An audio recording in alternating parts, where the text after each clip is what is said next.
সত্যি ইসলামিক কাহিনীগুলো এত সুন্দর হয়, কনসেপ্টগুলো, যে শুনতেই থাকি। আর সব থেকে বেস্ট হয় যখন এআই জেনারেট যে ভিডিওগুলো, যেগুলো বাস্তবে কোনোভাবে সম্ভব হয় না, সেগুলো এআই এর মাধ্যমে এত সুন্দরভাবে তুলে ধরে, সত্যি কি বলবো। তো যাই হোক, আবারও আজকে নতুন একটা কাহিনী নিয়ে চলে এসেছি, সুরা কাহফের গল্প। তবে তো অবশ্যই দেখবো এই বিষয়টা কি, এবং থাম্বনেল দেখে যতটা বোঝা যাচ্ছে 5-6 জন লোক আছে গুহার মধ্যে, তার সঙ্গে একটা কুকুরও আছে। তো কনসেপ্টে দেখবো, এবং চ্যানেল যদি নতুন হয়ে থাকা ফটাফট সাবস্ক্রাইব করে দিও, এবং পাশে থাকা বেল আইকনটি টং করে বাজিয়ে দিও, একটা লাইক করে দিও। তো চলো আজকে ভিডিওটি শুরু করা যাক। কল্পনা করুন, আপনি একদিন ঘুমিয়ে পড়লেন। যখন জেগে উঠলেন, তখন আপনার চারপাশের পৃথিবী সম্পূর্ণ বদলে গেছে। আপনার চেনা মানুষ কেউ আর বেঁচে নেই। আপনার পরিবার নেই, আপনার বন্ধু নেই, আপনার প্রতিবেশী নেই। শুধু তাই নয়, আপনি যে মুদ্রা দিয়ে বাজারে কেনাকাটা করতেন, সেই মুদ্রা এখন জাদুঘরে রাখার মতো প্রাচীন জিনিসে পরিণত হয়েছে। আপনার শহরের রাস্তাঘাট বদলে গেছে, ঘরবাড়ি বদলে গেছে, মানুষের পোশাক বদলে গেছে, ভাষার ধরন বদলে গেছে। আপনি মনে করছেন মাত্র একটি দিন বা আধা দিন ঘুমিয়েছেন, অথচ বাস্তবে ৩০০ বছরেরও বেশি সময় পার হয়ে গেছে। অবিশ্বাস্য মনে হচ্ছে, তাই না? কিন্তু এটি কোনো রূপকথা নয়, কোনো সিনেমার গল্প নয়, কোনো মানুষের বানানো কাহিনী নয়। এটি স্বয়ং আল্লাহ রাব্বুল আলামিন পবিত্র কুরআনুল কারীমে বর্ণনা করেছেন। এটি সেই যুবকদের ঘটনা যারা নিজেদের ঈমান রক্ষা করতে গিয়ে সব কিছু ছেড়ে দিয়েছিলেন: ঘর, পরিবার, সম্পদ, সামাজিক মর্যাদা। তারা একটি অন্ধকার গুহার আশ্রয় নিয়েছিলেন, আর আল্লাহ তাআলা তাদের সাথে এমন এক বিস্ময়কর ঘটনা ঘটালেন যা কিয়ামত পর্যন্ত মানুষের জন্য শিক্ষা ও নিদর্শন হয়ে থাকবে। সেটাই দেখবো। এই ঘটনা শুনলে আপনার হৃদয় কেঁপে উঠবে। আপনি বুঝতে পারবেন আল্লাহর উপর ভরসা করলে তিনি কিভাবে তার বান্দাদের হেফাজত করেন। আপনি বুঝতে পারবেন ঈমানের পথে ত্যাগ স্বীকার করলে আল্লাহ কিভাবে তার প্রতিদান দেন। আপনি বুঝতে পারবেন আল্লাহর ক্ষমতার কাছে কোনো কিছুই অসম্ভব নয়। না মৃত্যুর পরে পুনরুত্থান, না শত শত বছর ঘুম পাড়িয়ে রাখা, না কিয়ামতের দিন সকলকে আবার জীবিত করা। তাহলে আসুন শুরু থেকে শেষ পর্যন্ত জানি সেই অসাধারণ ঘটনা, আসহাবে কাহাফের ঘটনা। বহু বহু বছর আগের কথা, ঈসা আলাইহিসসালামের পরবর্তী সময়কাল। সেই যুগের রোমান সাম্রাজ্য ছিল পৃথিবীর সবচেয়ে শক্তিশালী সাম্রাজ্যগুলোর একটি। রোমান সম্রাটরা ছিলেন মূর্তি পূজক। তারা বিভিন্ন দেবদেবীর পূজা করতেন এবং তাদের প্রজাদেরকেও এই মূর্তি পূজা করতে বাধ্য করতেন। যে কেউ মূর্তি পূজা থেকে মুখ ফিরিয়ে নিত, যে কেউ এক আল্লাহর ইবাদতের কথা বলতো, তাকে কঠিন শাস্তির সম্মুখীন হতে হতো। সেই সময়ে একজন অত্যাচারী রাজা ছিলেন।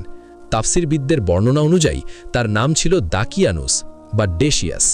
এই রাজা ছিল চরম মূর্তি পূজক এবং ঈমানদারদের প্রতি ছিল অত্যন্ত নির্দয়। সে তার রাজ্যের প্রতিটি মানুষকে মূর্তি পূজা করতে বাধ্য করত। যে কেউ এক ইলাহর কথা বলতো, তাকে সে নির্মমভাবে হত্যা করত অথবা কঠিন শাস্তি দিত। সমগ্র রাজ্যে ভয় আর আতঙ্কের পরিবেশ বিরাজ করত।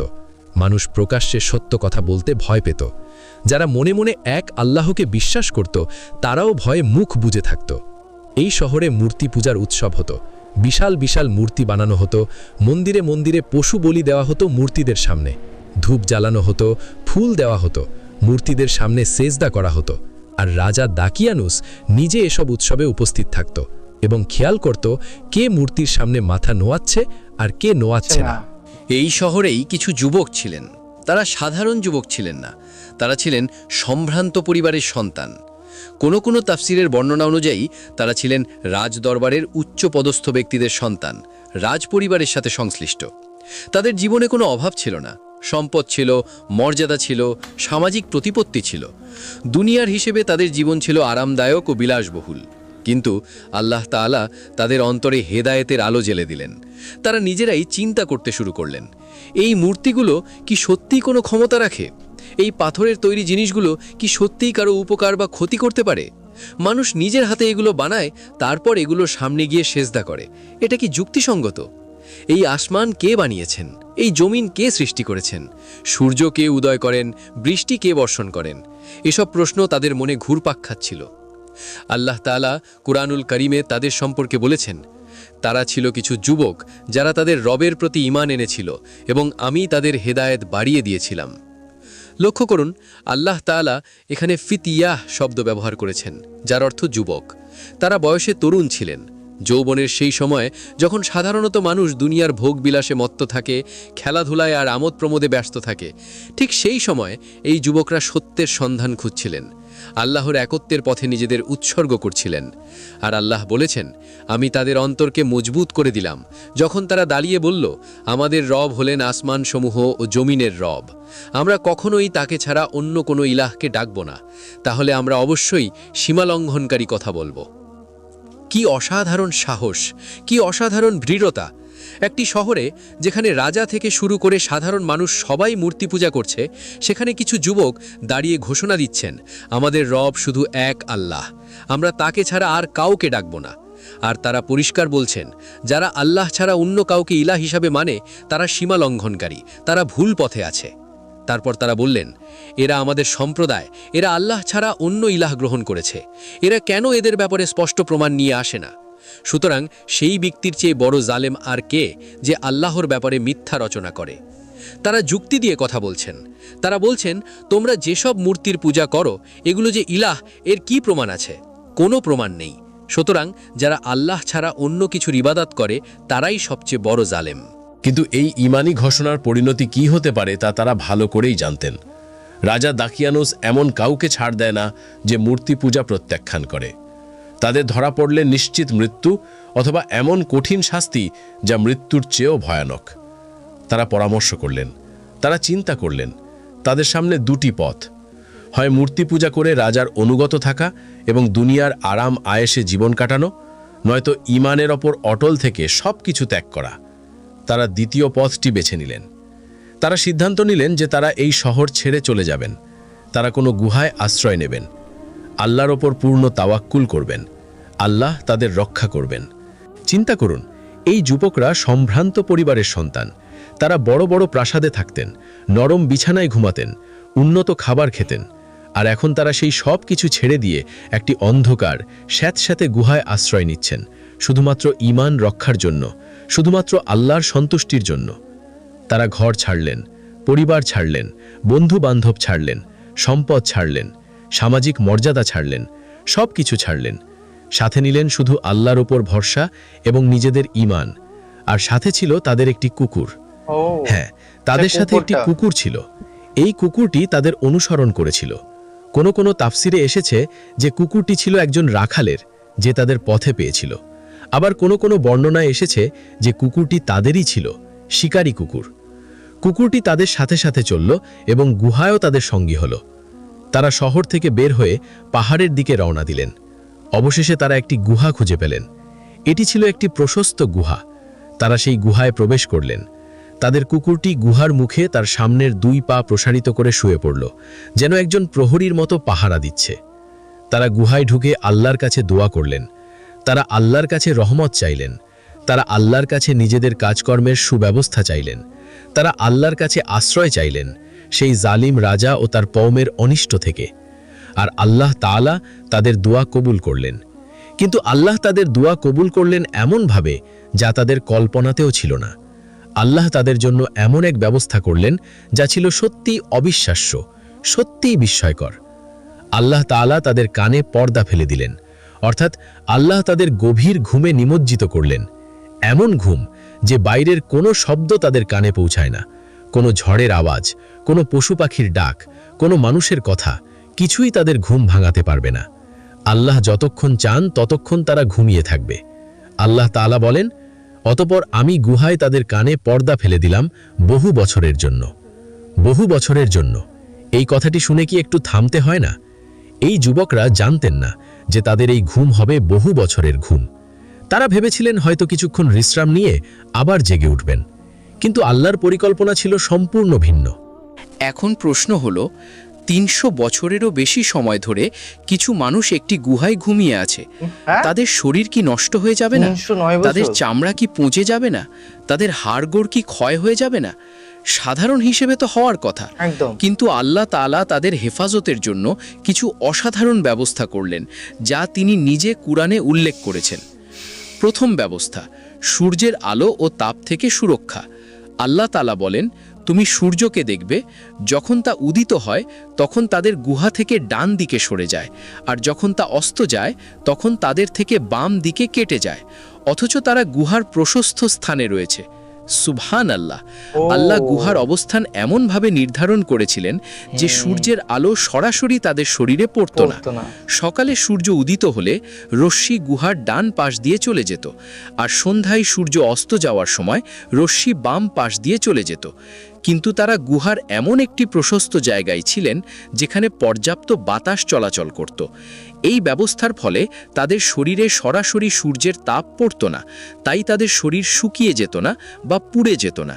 আবার সম্পূর্ণ অন্ধকারেও ছিল না, কিছুটা আলো ও বাতাস আসত, তাই স্যাঁতস্যাঁতে পরিবেশে তাদের শরীর পচেও যেত না। আল্লাহ এরপর বলেন, এটা আল্লাহর নিদর্শনসমূহের মধ্যে একটি। আল্লাহ যাকে হেদায়েত দেন সেই হেদায়েত প্রাপ্ত, আর যাকে তিনি পথভ্রষ্ট করেন তুমি তার জন্য কোনো পথপ্রদর্শনকারী অভিভাবক পাবে না। দ্বিতীয় ব্যবস্থা, পাশ ফেরানো। আল্লাহ তাআলা তাদের ঘুমের মধ্যে আরেকটি বিস্ময়কর ব্যবস্থা করেছিলেন। তিনি বলেন, তুমি তাদেরকে জাগ্রত মনে করবে অথচ তারা ঘুমন্ত। আমি তাদেরকে ডান দিকে ও বাম দিকে পাশ ফিরিয়ে দিচ্ছিলাম। কেউ যদি তাদের দিকে তাকাতো তাহলে মনে করত তারা জেগে আছে, ঘুমাচ্ছে না, কারণ তাদের চোখ খোলা ছিল, অথবা তাদের শরীরে এমন জীবন্ত ভাব ছিল যে দেখে মনে হতো তারা সজাগ। আর আল্লাহ তাআলা তাদেরকে ডান দিকে ও বাম দিকে পাশ ফিরিয়ে দিতেন। এটি ছিল অত্যন্ত গুরুত্বপূর্ণ একটি ব্যবস্থা। চিকিৎসা বিজ্ঞান আজ আমাদের জানিয়েছে যে কোনো মানুষ যদি দীর্ঘ সময় একই পাশে শুয়ে থাকে তাহলে তার শরীরের যে অংশ মাটির সাথে লেগে থাকে সেই অংশে রক্ত চলাচল বন্ধ হয়ে যায়, মাংসপেশি ক্ষয় হয়ে যায়, চামড়ায় ঘা হয়ে যায় এবং হাড়ে সমস্যা দেখা দেয়। আজকের হাসপাতালগুলোতেও দীর্ঘদিন শুয়ে থাকা রোগীদের নিয়মিত পাশ ফেরানো হয় যাতে এই সমস্যা না হয়। আল্লাহ তাআলা 1400 বছরেরও আগে কুরআনে এই বিষয়টি উল্লেখ করেছেন।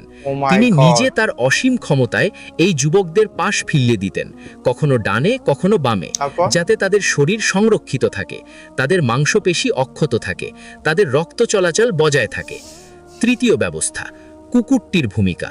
আল্লাহ বলেন, আর তাদের কুকুরটি গুহার মুখে তার দুই সামনের পা প্রসারিত করে বসে আছে।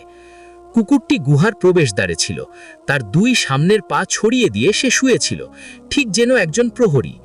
এই কুকুরটিও আল্লাহর হুকমে তাদের সাথে ঘুমিয়েছিল। কুকুরটি ছিল গুহার এক ধরনের পাহারাদার। কেউ যদি গুহার কাছে আসতো এবং ভেতরে কুকুরটিকে দেখত তাহলে ভয় পেয়ে ফিরে যেত। আল্লাহ বলেন, তুমি যদি তাদের দিকে উঁকি দিতে তাহলে অবশ্যই পিছু হটে পালিয়ে যেতে এবং তাদের ভয়ে আতঙ্কিত হয়ে পড়তে। অর্থাৎ আল্লাহ তাআলা তাদের উপর এমন একটি ভয়ের পরিবেশ তৈরি করে দিয়েছিলেন যে কেউ সেই গুহার কাছে গেলেই ভয়ে পালিয়ে যেত। কেউ সাহস করত না গুহার ভেতরে প্রবেশ করা বা তাদের কাছে যাওয়া। কি কারণে এই ভয় হতো? কেউ বলেন কুকুরটির কারণে, কেউ বলেন তাদের চেহারায় এমন একটি জ্যোতি ছিল যা দেখে মানুষ ভয় পেত, কেউ বলেন আল্লাহ তাআলা ফেরেশতা দ্বারা তাদের হেফাজত করতেন। আল্লাহই ভালো জানেন। কিন্তু মূল বিষয় হলো আল্লাহ তাআলা 300 বছরেরও বেশি সময় ধরে এই যুবকদের এমনভাবে সংরক্ষণ করেছিলেন যে কোনো মানুষ, কোনো প্রাণী, কোনো প্রাকৃতিক শক্তি তাদের কোনো ক্ষতি করতে পারেনি। তাদের শরীর অক্ষুণ্ণ ছিল, তাদের চেহারা তাজা ছিল, তাদের কাপড় অক্ষুণ্ণ ছিল, তারা ঠিক যেভাবেই ঘুমিয়ে পড়েছিলেন। যখন এই যুবকরা গুহায় ঘুমিয়েছিলেন, পৃথিবী থেমে থাকেনি। রাজা দাকিয়ানুস সম্ভবত তাদের খোঁজ করেছিল। সে হয়তো তাদের পরিবারকে জিজ্ঞাসাবাদ করেছিল, কিন্তু তাদের কোনো হদিস পায়নি। সময় গড়িয়ে গেল, রাজা দাকিয়ানুস মারা গেল, তারপরে আরেক রাজা এলো, সেও মারা গেল। প্রজন্মের পর প্রজন্ম এলো, চলে গেল। এই যুবকদের কথা মানুষ ভুলে গেল। তাদের পরিবারের সদস্যরা মারা গেলেন, তাদের বন্ধু-বান্ধব মারা গেলেন, তাদের চেনা জানা সকল মানুষ পৃথিবী থেকে বিদায় নিলেন। 100 বছর পেরিয়ে গেল, 200 বছর পেরিয়ে গেল, 300 বছর পেরিয়ে গেল। সমাজ বদলে গেল, রাজ্যের শাসন ব্যবস্থা বদলে গেল। আর সবচেয়ে গুরুত্বপূর্ণ যে পরিবর্তন ঘটল, সেই শহরে এখন আর মূর্তি পূজা হয় না। এখন এই শহরের মানুষ এক আল্লাহতে বিশ্বাস করে। একজন ইমানদার রাজা এখন এই শহর শাসন করছেন। কিন্তু এই সময়ে মানুষের মধ্যে একটি বিতর্ক দেখা দিয়েছিল। সেই বিতর্ক ছিল মৃত্যুর পরে পুনরুত্থান নিয়ে। কিছু মানুষ বলছিল যে মৃত্যুর পরে মানুষ আবার জীবিত হবে, কিয়ামতের দিন সকলকে উঠানো হবে। আর কিছু মানুষ বলছিল এটা অসম্ভব, মরে গেলে মানুষ শেষ, হাড়গোড় পচে গেলে আবার কিভাবে জীবিত হবে। শুধু রূহ থাকবে, শরীর আর উঠবে না। এই বিতর্কের মীমাংসার জন্য আল্লাহ তাআলা আসহাবে কাহাফকে জাগ্রত করার সিদ্ধান্ত নিলেন, যাতে মানুষ বুঝতে পারে যে আল্লাহর পক্ষে মানুষকে মৃত্যুর পরে আবার জীবিত করা কঠিন কিছু নয়। তিনি যদি কিছু মানুষকে ৩০০ বছর ঘুম পাড়িয়ে রাখতে পারেন এবং তারপর আবার জাগাতে পারেন, তাহলে তিনি কিয়ামতের দিন সকল মানুষকেও জীবিত করতে পারবেন। আল্লাহ তাআলা বলেন, এরপর আমি তাদেরকে জাগিয়ে তুললাম, যাতে আমি জানতে পারি তাদের দুই দলের মধ্যে কোনটি তাদের অবস্থানকালের সঠিক হিসাব রাখতে পেরেছে। ৩০৯ বছর পরে আল্লাহ তাআলা তাদের ঘুম ভাঙালেন। তারা জেগে উঠলেন, তাদের চোখ মেলে তাকালেন। তারা দেখলেন তারা একটি গুহার মধ্যে আছেন। তাদের মনে হলো যেন তারা সামান্য কিছুক্ষণ ঘুমিয়েছিলেন। তারা পরস্পরকে জিজ্ঞেস করলেন। তাদের মধ্যে একজন বলল, তোমরা কতক্ষণ অবস্থান করেছ? তারা বলল, আমরা একদিন বা একদিনের কিছু অংশ অবস্থান করেছি। সুবহান আল্লাহ! ৩০৯ বছর ঘুমিয়ে থেকেও তাদের মনে হচ্ছে মাত্র একটি দিন বা আধা দিন ঘুমিয়েছেন। তাদের শরীরে কোনো পরিবর্তন হয়নি, তাদের চেহারায় বার্ধক্যের কোনো ছাপ নেই, তাদের কাপড় আগের মতোই আছে, তাদের পেটে ক্ষুধা লেগেছে যেমনটা একটি রাত ঘুমিয়ে উঠলে লাগে। সব কিছু তাদের কাছে স্বাভাবিক মনে হচ্ছে। কিন্তু তাদের মধ্যে কিছুটা সন্দেহও ছিল, কারণ তারা ঠিক নিশ্চিত হতে পারছিলেন না কতক্ষণ ঘুমিয়েছেন। তাই তারা বলল, তোমাদের রবই ভালো জানেন তোমরা কতক্ষণ অবস্থান করেছ। তারা নিজেদের মধ্যে এই বিতর্ক শেষ করে দিলেন। তারা বললেন, আমরা সঠিক সময় জানি না, আল্লাহই ভালো জানেন। এটি ছিল তাদের আদবের পরিচায়ক। যে বিষয়ে তারা নিশ্চিত নন, সে বিষয়ে তারা আল্লাহর কাছে সোপর্দ করলেন। ঘুম থেকে জেগে ওঠার পর স্বাভাবিকভাবেই তাদের ক্ষুধা লাগল। তারা সিদ্ধান্ত নিলেন যে তাদের একজনকে শহরে পাঠাতে হবে খাবার কিনে আনার জন্য। তারা বললেন, এখন তোমরা তোমাদের একজনকে তোমাদের এই রূপার মুদ্রা দিয়ে শহরে পাঠাও। সে যেন দেখে কোন খাবার সবচেয়ে পবিত্র ও উত্তম, সেখান থেকে যেন তোমাদের জন্য খাবার নিয়ে আসে। আর সে যেন সতর্কতা অবলম্বন করে এবং কাউকে যেন তোমাদের ব্যাপারে জানতে না দেয়। এখানে কয়েকটি বিষয় লক্ষণীয়। ১. তাদের কাছে রূপার মুদ্রা ছিল। এই মুদ্রা ছিল ৩০০ বছর আগের। তারা ভাবছিলেন এই মুদ্রা দিয়ে তারা স্বাভাবিকভাবেই খাবার কিনতে পারবেন। ২. তারা আজকা তাআমা বা সবচেয়ে পবিত্র খাবার খুঁজতে বললেন, কারণ সেই শহরে মূর্তি পূজকরা তাদের মূর্তির নামে পশু জবাই করত এবং সেই মাংস বাজারে বিক্রি হতো।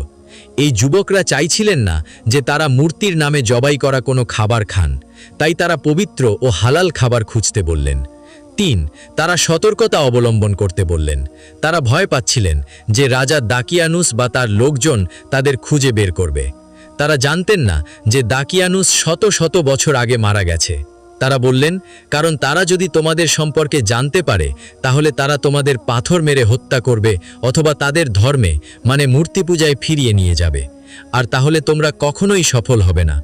তারা এখনও মনে করছেন যে বাইরে সেই পুরনো পরিবেশ রয়েছে, সেই মূর্তি পূজক রাজা রয়েছে, সেই জুলুম অত্যাচার চলছে, তাই তারা সতর্ক থাকতে চাইছেন।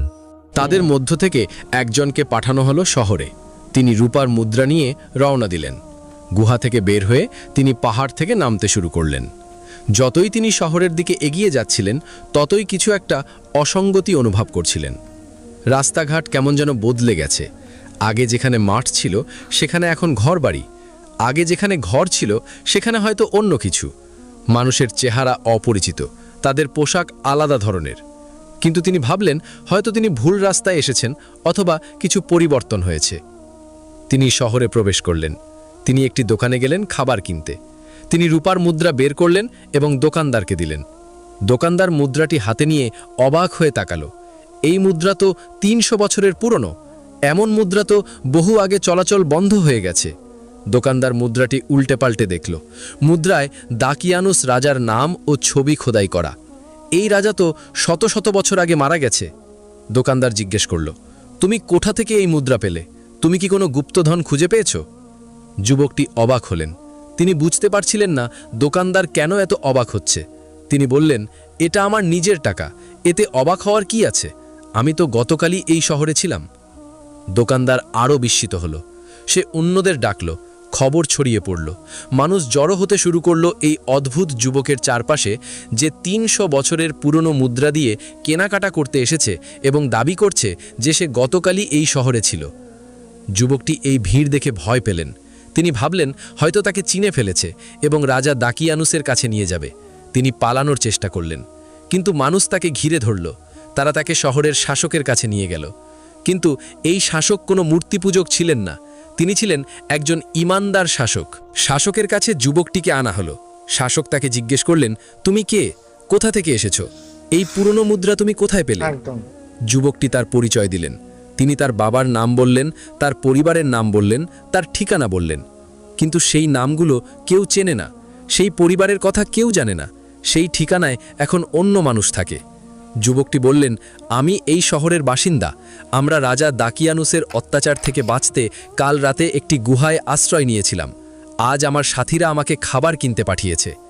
মানুষ একে অপরের দিকে তাকালো। দাকিয়ানুস, সেই রাজা তো ৩০০ বছরেরও আগে মারা গেছে। এই যুবক কি পাগল, নাকি সত্যিই কিছু ঘটেছে? শাসক বুদ্ধিমান ছিলেন। তিনি বুঝতে পারলেন যে এখানে কোনো সাধারণ ঘটনা ঘটেনি।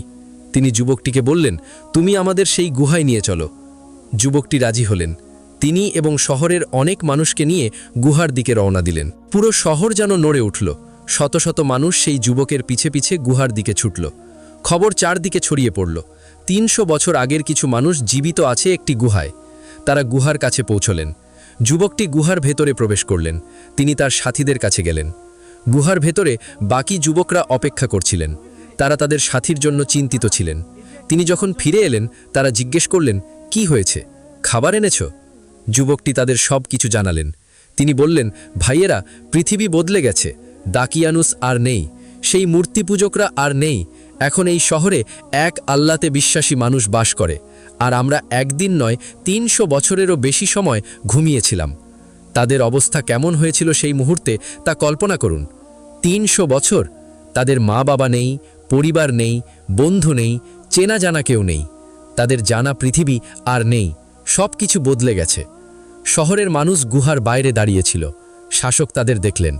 তিনি এবং শহরের মানুষ বুঝতে পারলেন যে এটি আল্লাহর একটি মহান নিদর্শন। আল্লাহ তাআলা তাদেরকে পুনরুত্থানের একটি জীবন্ত প্রমাণ হিসেবে দেখিয়ে দিলেন। আল্লাহ তাআলা এই ঘটনা ঘটিয়েছিলেন বেশ কয়েকটি উদ্দেশ্যে। আল্লাহ নিজে কোরআনে বলেছেন, এভাবে আমি তাদের অবস্থা মানুষদের জানিয়ে দিলাম, যাতে তারা জানতে পারে যে আল্লাহর প্রতিশ্রুতি সত্য এবং কিয়ামতে কোনো সন্দেহ নেই। এটিই ছিল সবচেয়ে বড় উদ্দেশ্য, মানুষকে প্রমাণ করে দেখানো যে পুনরুত্থান সত্য, মৃত্যুর পরে আবার জীবিত হওয়া সত্য, কিয়ামত সত্য। আল্লাহ যদি কিছু মানুষকে ৩০০ বছর ঘুম পাড়িয়ে রেখে আবার জানাতে পারেন, তাহলে তিনি কিয়ামতের দিন সকল মানুষকে কবর থেকে উঠিয়ে জীবিত করতেও পারবেন। এতে বিন্দুমাত্র সন্দেহ নেই। সেই সময়ে শহরে যে বিতর্ক চলছিল শরীরসহ পুনরুত্থান হবে কিনা, সেই বিতর্কের চূড়ান্ত জবাব ছিল এই ঘটনা। আল্লাহ দেখিয়ে দিলেন, হ্যাঁ, শরীর সহই পুনরুত্থান হবে। এই যুবকরা তো শরীর সহই ৩০০ বছর পরে জেগে উঠেছে। তাদের শরীর অক্ষত আছে, তাদের অঙ্গপ্রত্যঙ্গ ঠিক আছে, তারা কথা বলতে পারছে, চলাফেরা করতে পারছে। এটাই প্রমাণ যে আল্লাহ চাইলে যে কোনো কিছু সম্ভব। আল্লাহ তাআলা তাদের জাগ্রত করার উদ্দেশ্য পূর্ণ হয়ে গেল। মানুষ জেনে গেল যে পুনরুত্থান সত্য। যুবকরা জেগে ওঠার কিছুদিন পর কেউ কেউ বলেন সেই দিনই বা কিছুক্ষণ পর। এই যুবকরা আবার মৃত্যুবরণ করলেন। আল্লাহ তাআলা তাদের রূহ কবজ করলেন। তারা এই দুনিয়া থেকে চিরবিদায় নিলেন। তাদের মৃত্যুর পরে মানুষের মধ্যে বিতর্ক শুরু হলো, এদের সাথে কি করা হবে, কোথায় এদের দাফন করা হবে, কিভাবে এদের স্মৃতি সংরক্ষণ করা হবে। আল্লাহ তাআলা বলেন, তখন তারা নিজেদের মধ্যে তাদের বিষয়ে বিতর্ক করছিল। তখন কেউ বলল, তাদের ওপর একটি ইমারত নির্মাণ করো। তাদের রব তাদের সম্পর্কে ভালো জানেন। যারা তাদের বিষয়ে জয়ী হলো তারা বলল, আমরা অবশ্যই তাদের ওপর একটি মসজিদ নির্মাণ করব, যাতে মানুষ এখানে এসে আল্লাহর ইবাদত করতে পারে এবং এই মহান ঘটনার কথা স্মরণ করতে পারে। এই কাহিনী শুধু একটি ঐতিহাসিক ঘটনা নয়, এটি কিয়ামত পর্যন্ত প্রতিটি মুমিনের জন্য অনুপ্রেরণা ও শিক্ষার উৎস। সত্যি সত্যি সিরিয়াসলি অসাধারণ একটি কাহিনী। এবং একটাই কথা বলবো যে এই ধরনের একটা কাহিনী শুনেছিলাম আগে, কিন্তু এটা অসাধারণ। মানে কি বলবো, এক্সপ্লেন করবো ওটা কি, মানে এত সুন্দর লেগেছে, ভালো। তো আশা করি তোমাদের অনেক অনেক বেশি বেশি ভালো লেগেছে, আমার তো অনেক বেশি। তো যাই হোক, তোমাদের কেমন লাগলো অবশ্যই কমেন্ট করে জানিয়ে দিও এবং কী ধরনের ভিডিও রিয়াকশন চাই সেটাও কমেন্ট বক্সে কমেন্ট করে জানিয়ে দিও। তো চলো গাইস, নতুন একটা ফ্রেশ ভিডিওতে দেখা হবে। Bye bye, take care.